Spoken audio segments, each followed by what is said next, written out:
Well, welcome to day 5 with A Week with Wendy. I hope you're enjoying this week as much as I have been enjoying spending it with you.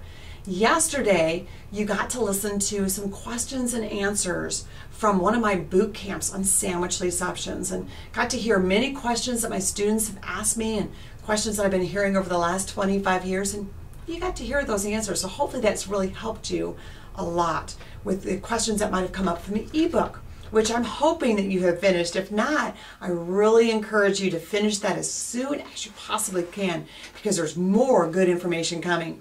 Now today, what you've received in this email is the script of what to say to a seller when you call them about doing a lease option.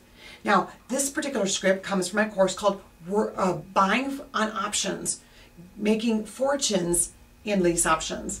Now, this particular script that you've got a copy of here is very powerful. Okay, it works, but you have to use it. So when you take action, like we've talked about in the last couple of days, and you use the script, you will get sellers saying yes to you. So here's what I want you to do. I'm going to go over through the script real quickly with you and tell you exactly how to use it. And here's what I challenge you to do before tomorrow, is to call 10 sellers using the script and see how many say yes to you. 30 to 50% should say yes, which means if you've talked to 10 sellers, between 3 and 5 of them should say yes, they're interested to do a lease option with you. So here's what I want you to do.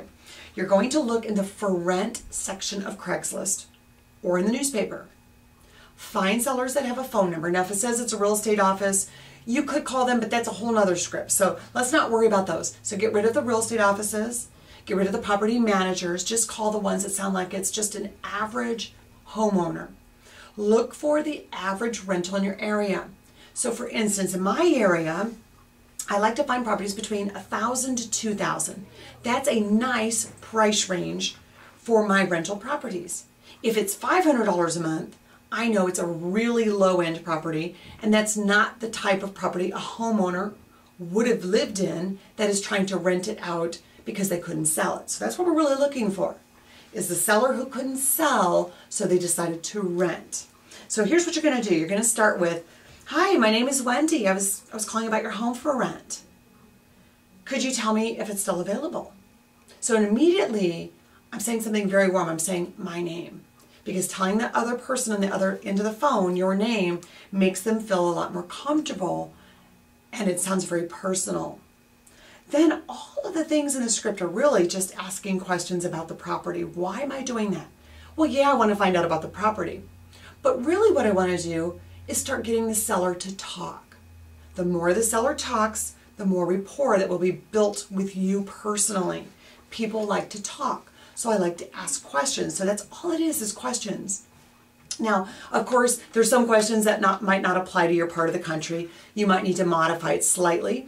This is set up for questions for me in the Midwest. Like, for instance, does it have a basement? Well, you might not ask that in Florida or some parts of Arizona, but you might ask something else that would apply to your area. Again, it's just asking questions, because at the end, what you really want to get to is, wow, your home sounds really nice.